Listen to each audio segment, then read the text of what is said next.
talk to you about how to create a bonfire out of a brain fart. This is such an important topic because it helps us to see how my mind works to create my emotional experience of my life. And really, when I talk about creating my emotional experience of life, that's what's really creating a sense in ourselves of, am I loving life? Am I hating life? Is this all too hard? Is this wonderful and a great adventure? The emotional content of the experience of my life.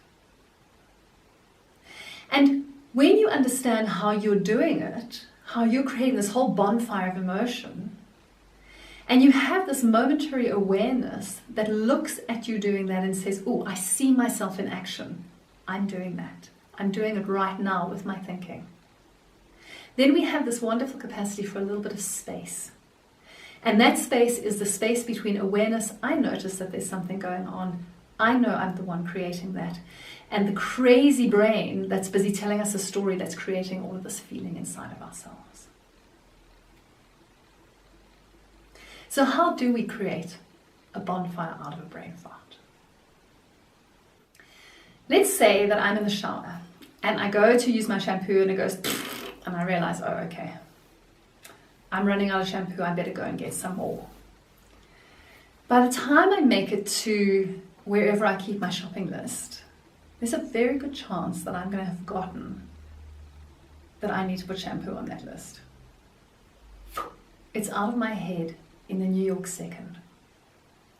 And the reason for that is that shampoo is not a very sticky subject for me. I'm not that interested in shampoo.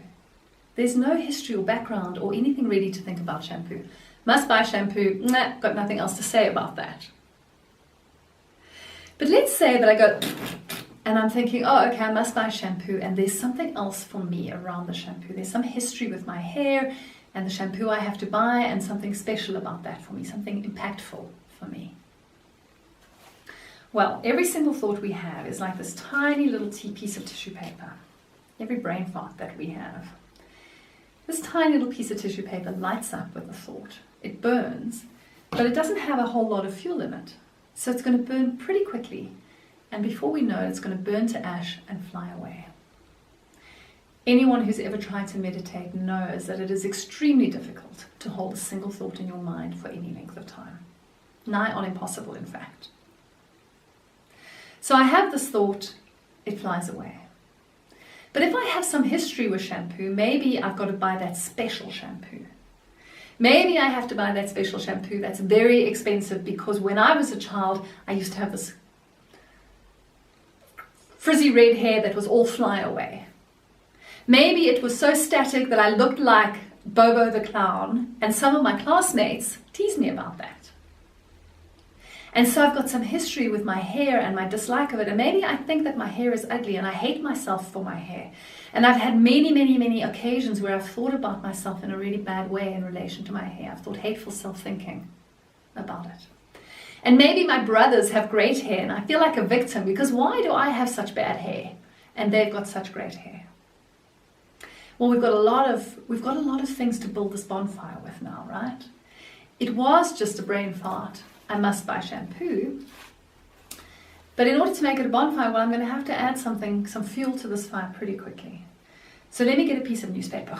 Okay, I put a piece of crumpled newspaper on, it's going to light up, it's going to burn, and it's going to burn pretty hot and for much longer than that little piece of tissue paper. And this newspaper is that thought, oh, it's not fair. Why do I have the bad hair and my brothers have wonderful hair? Well, that thought is going to come along with some victim feeling. And that victim feeling is going to burn nice and hot in this bonfire. The brain absolutely loves drama. If I can summon up a nice little victim feeling, my brain's going to start paying attention and want to go down that route. Why? It's the nature of the brain. It loves drama, and it's going to follow the center of that drama like a hound dog. So, okay, now I've got the little piece of newspaper, but I better hurry up because this newspaper is going to burn out pretty quickly. So I need to put some more wood on this fire. Let me get some twigs. Oh, the twigs are like, oh, that old memory of those kids that used to tease me and call me Bobo the Clown when I had fly away curly hair. Oh, so painful. Let me go and play around with those children in my mind and imagine that experience of having been bullied by them about my hair. Let me go get involved in an old argument with them. Let me pretend I'm back in that situation. What an epic waste of time and emotional energy, because I'm not going to feel that good about myself when I'm back in that experience, am I? Well, I'm going to get some wood and put it on the bonfire. Let me get a nice big piece of wood. It's on the bonfire, because those twigs were going to burn out any time now. They were going to burn out pretty soon. So I have to put more wood on the fire in order to make this bonfire. Well, now I've got a good big piece. I've got a good big piece of, oh, woe is me, and I'm such a victim. And I've got a good big piece of imagining those children bullying me and imagining that I'm engaged in that bullying again. And now that my brain is on drama, there's a million ways that I can go into drama and unhappiness about myself. I step out the shower, I look at myself in the mirror on the way past. Oh, why did I do that? The cellulite, the terrible cellulite. Quick, let me get another piece of wood. Here goes another piece of wood on the bonfire. I'm really starting to feel bad about myself. I hate my cellulite. I feel terrible about my cellulite. And as I walk up to my mirror to put some makeup on, oh, geez, the wrinkles. I'm so old. I'm so gross. I'm starting to do this with my face to try and get rid of them. Quick, somebody pass me a chainsaw. I need to mow down this neighborhood and put it on the fire of bad feeling about myself. I'm filled with a lack of self-worth. I'm filled with disgust for my body or hatred for what I look like. A sense of not enoughness. All because I needed to buy shampoo. Here's the problem. This is pretty much the nature of the mind. I fart out the idea I must buy shampoo, and thinking goes off on this little tootle that is often very hurtful and very undermining to us.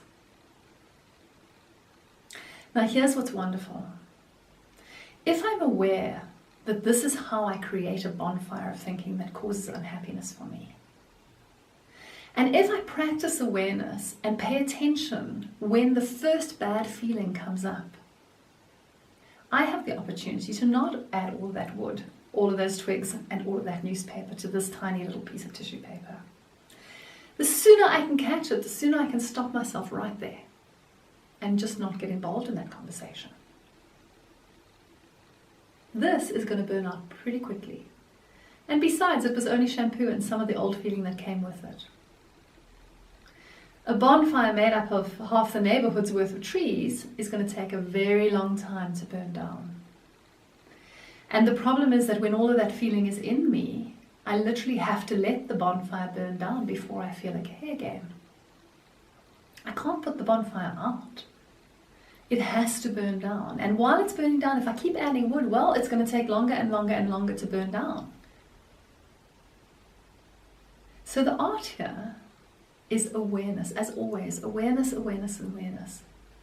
I am creating bad feeling in this moment with the direction that I'm allowing my thoughts to go. And because I haven't been aware, my thoughts are going down this little drama path of unhappiness. But the moment I'm aware that I'm doing that, I can stop putting wood on the fire. You see, putting wood on the fire is actually an action. I have to do that. To not put wood on the fire is a non-action. I simply have to choose not to put wood on the fire. But it's not as easy as all that, because my brain is now engaged in the bonfire. It's interested. It wants to get involved in the drama.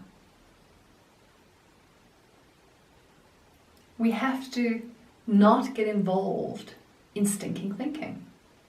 We have to open those car windows, let the breeze come in, let the fart go out. But in order to do that, we must know we farted. We farted out stinking thinking. Ourselves, we did that. And the moment I notice that, I can go, okay, I'm not engaging in that thinking. And how do I not engage in that thinking? Well, there's a bit of an art to it. The best way of not engaging in thinking is to allow myself to become distracted by something else. And I can assure you something else is coming along at any moment now. If I've got 90,000 thoughts a day, the next thought is about to pop in, and the next one, and the next one, and the next one. I just have to choose which one to pay attention to and which one to allow to go. Allow to go, not make go, not force out of my mind. I cannot do that. Which one I'm going to allow to go. I'm not going to get engaged in, involved with. If any of you have ever meditated, you know that this is actually what you do when you meditate. You try to pay attention to your mantra or to your breath. Something much more interesting comes along, and you practice the art of letting that thing go and paying attention to something pretty boring, your breath. But for those of you who don't meditate, I'm not saying you have to. It's not that you have to meditate, it's that you have to learn to just let go of a thought and become entertained by a new thought. And in the very, very short term of learning this methodology of this art of life, you're really going to need to have something quite interesting to distract you into the next thought. Something quite interesting else to pay attention to. And that's mostly because you're probably only going to catch your bonfire once you've put a whole bunch of wood on it. And the bigger your bonfire is, the bigger the distraction's going to have to be in order to turn your attention away from the bonfire. So let me give you an example. Let's say that I got myself all involved in this self-pity scenario that I was talking about earlier. The sense of myself that is not worthy, that is awful, that's horrible, that's ugly. And I was very engaged in that. I was feeling very bad about myself in that moment. And the phone rang. And I picked up the phone and somebody said, "Oh, come quickly, your husband's in hospital, he's broken his arm." What am I going to think about?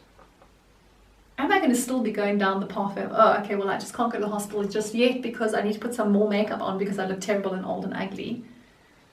Or is all of my attention going to be in the drama of my husband's broken arm in this moment? If I built my bonfire really big, I'm going to need something really big in order to distract me.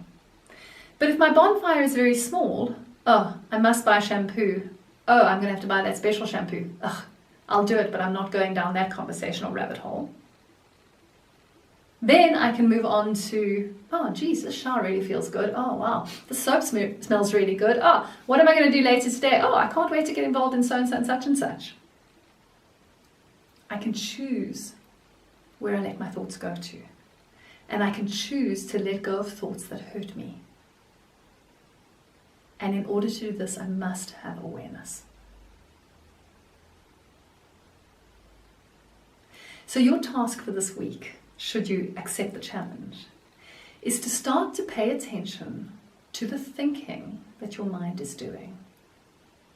And you only really have to pay attention to that thinking when you have that alert sign that is bad feeling.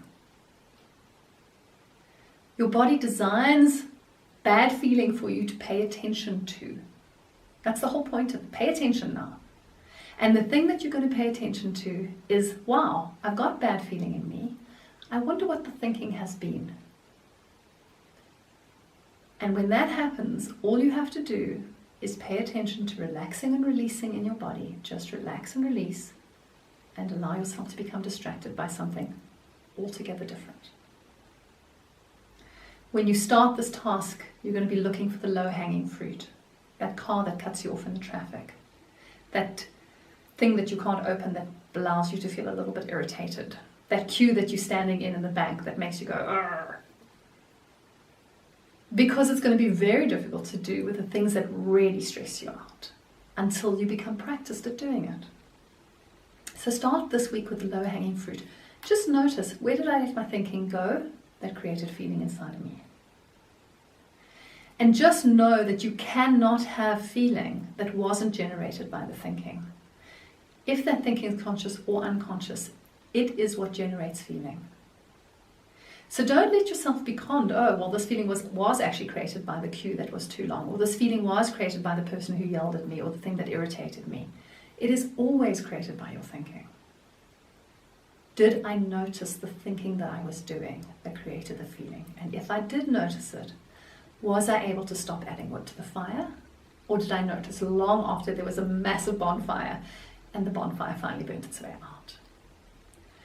It doesn't matter at what point you notice this, because every time you notice it, there's a kind of a training that happens to you that points you in this direction. Oh, I did do thinking that did create the bonfire. I'm aware of that now. That's increasing awareness. Good luck with your homework. I'd love to hear from you and see what you've discovered or what insights you've had as a result of this. Have a beautiful day.